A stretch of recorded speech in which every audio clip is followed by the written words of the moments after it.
আমাদের মধ্যে অনেকেই আছেন যারা মোটরসাইকেল বা গাড়ি ভালোবাসেন, কিন্তু যখন এই ভালোবাসা অতিরিক্ত হয়ে যায় এবং নিরাপত্তা আইনকে উপেক্ষা করে, তখন তার ফলাফল কি হতে পারে? দেশের সড়ক নিরাপত্তাকে প্রতিনিয়ত হুমকির মুখে ফেলছে গাড়ির বেপরোয়া গতি আর অদক্ষ চালক। এই প্রতিবেদনে আমরা তুলে ধরব মোটরসাইকেল এবং গাড়ির অবৈধ মডিফিকেশনের সাম্প্রতিক যে প্রবণতা, তা কতটুকু সুফল বয়ে আনবে।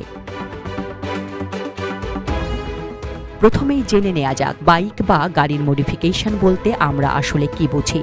মডিফিকেশন হলো কোনো বাইক বা গাড়ির মূল প্রস্তুতকারক অবস্থা থেকে মডিফিকেশন করা। এটি একটি সাধারণ স্টিকার লাগানো বা রং মডিফিকেশন করার মতো সহজ কাজ হতে পারে। আবার এটি গাড়ির কার্যক্ষমতা বাড়ানোর জন্য গুরুত্বপূর্ণ যন্ত্রাংশ মডিফিকেশন করার মতো জটিল কাজও হতে পারে। কিছু ক্ষেত্রে এটি শখের বশে করা হয়, আবার কিছু ক্ষেত্রে এটি প্রতিযোগিতার অংশ হিসেবেও বিবেচিত হয়। বাংলাদেশে আজকাল তরুণদের মধ্যে বাইক মডিফিকেশনের যে প্রবণতা দেখা যাচ্ছে, তার বেশিরভাগই বাইকের নিরাপত্তা বাড়ানোর পরিবর্তে আরও ঝুঁকিপূর্ণ করে তুলছে। উচ্চ শব্দের আফটার মার্কেট এক্সহস্ট পাইপ লাগানো, হ্যান্ডেল বারের নকশা মডিফিকেশন করা অথবা চাকা এবং ব্রেক সিস্টেম মডিফিকেশন করা, এসব এখন একটি ফ্যাশনে পরিণত হয়েছে।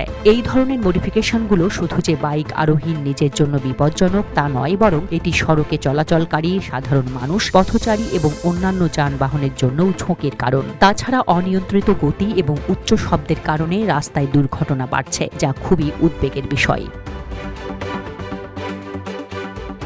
সড়ক পরিবহন আইন 2018 অনুযায়ী কোনো ধরনের প্রযুক্তিগত মডিফিকেশন, যেমন গাড়ির দৈর্ঘ্য, প্রস্থ, উচ্চতা, সিটের সংখ্যা, চাকার আকার বা অবস্থান, brake, steering, gear, horn, exhaust system বা শব্দ নিয়ন্ত্রণ ব্যবস্থার মডিফিকেশন করতে হলে মালিককে Bangladesh road transport authority BRTA থেকে অনুমতি নিতে হবে। যদি কেউ অনুমতি ছাড়া এমন কোনো মডিফিকেশন করে, তাহলে এটি একটি অপরাধ হিসেবে গণ্য হবে। এই অপরাধের জন্য ন্যূনতম 1 বছরের জেল থেকে সর্বোচ্চ 3 বছরের জেল অথবা সর্বোচ্চ 3 লক্ষ টাকা জরিমানা অথবা উভয় দণ্ডে দণ্ডিত হতে পারে। এটি থেকে বোঝা যায় যে এ বিষয়ে আইন কতটা কঠোর। সবকিছুর মধ্যে একটি গুরুত্বপূর্ণ প্রশ্ন হলো, সরকার এই অবৈধ পরিবর্তনের যন্ত্রাংশ আমদানি করতে কেন অনুমতি দিচ্ছে? এই যন্ত্রাংশগুলো হচ্ছে উচ্চ শব্দের exhaust pipe, body kit, fog light, উন্নত ব্রেক সিস্টেম, যার বেশিরভাগই বিদেশ থেকে আমদানি করা হয় এবং এগুলোর দামও অনেক বেশি। সরকার এই আমদানিকৃত পণ্যের উপর প্রচুর পরিমাণে রাজস্ব পাচ্ছে। একদিকে সরকার সড়ক নিরাপত্তার কথা বলছে এবং আইন প্রয়োগের চেষ্টা করছে, অন্যদিকে এসব অবৈধ যন্ত্রাংশ আমদানির মাধ্যমে রাজস্ব আয় করছে। এই পরস্পর বিরোধী অবস্থান নিয়ে প্রশ্ন ওঠা স্বাভাবিক।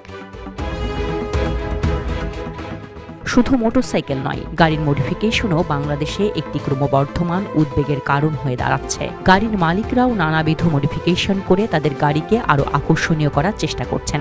এর মধ্যে রয়েছে হেডলাইট ও টেইল লাইটের উজ্জ্বলতা বাড়ানো, চাকার আকার মডিফিকেশন করা বা গাড়ির রঙে ব্যাপক মডিফিকেশন আনা। এসব মডিফিকেশনও অনেক সময় রাস্তার নিরাপত্তা বিঘ্নিত করে এবং তা আইনের পরিপন্থী। পূর্বে দেশে 165 সিসি পর্যন্ত মোটরসাইকেল আমদানি তৈরির নীতি থাকলেও সম্প্রতি দেশে মোটরসাইকেলের সিসি সীমা বাড়ানো হয়েছে। বর্তমানে দেশে সর্বোচ্চ 375 সিসির বাইক চলাচলের অনুমতি রয়েছে। এই সীমা বাড়ানোই বাজারে নতুন নতুন ব্র্যান্ড ও মডেলের মোটরসাইকেল আসতে শুরু করেছে। শক্তিশালী ইঞ্জিন আর ব্রেকিং সহ অনেক মডেলের বাইক দেশে ঢুকছে। এতে ক্রেতাদের কাছে বিকল্প বাড়ার পাশাপাশি স্থানীয় উৎপাদনকারীরাও উৎসাহিত হচ্ছেন। তবে একই সাথে দ্রুতগতির বাইক রাস্তায় নামলে দুর্ঘটনার ঝুঁকিও বাড়তে পারে, যদি না সড়ক নিরাপত্তা ব্যবস্থা এবং সচেতনতা উন্নত করা হয়।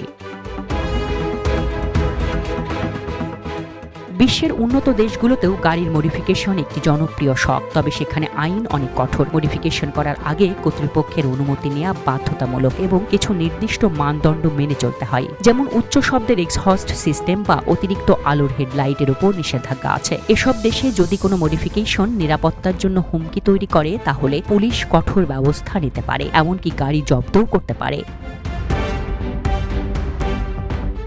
সড়ক দুর্ঘটনা আমাদের দেশের জন্য একটি বড় সমস্যা। তরুণদের মধ্যে বাইক মডিফিকেশনের এই বিপজ্জনক প্রবণতা এই সমস্যাকে আরও বাড়িয়ে দিচ্ছে। এই পরিস্থিতিতে শুধু আইন প্রণয়নই যথেষ্ট নয়, বরং আইনের সঠিক প্রয়োগ এবং গণসচেতনতা বৃদ্ধি করাও জরুরি। একই সঙ্গে সরকারকে আমদানি নীতি নিয়েও ভাবতে হবে, যাতে অবৈধ পরিবর্তনের যন্ত্রাংশগুলো সহজেই দেশের বাজারে প্রবেশ করতে না পারে। এক্ষেত্রে মনে রাখতে হবে, শখ পূরণের চেয়ে জীবনের মূল্য অনেক বেশি।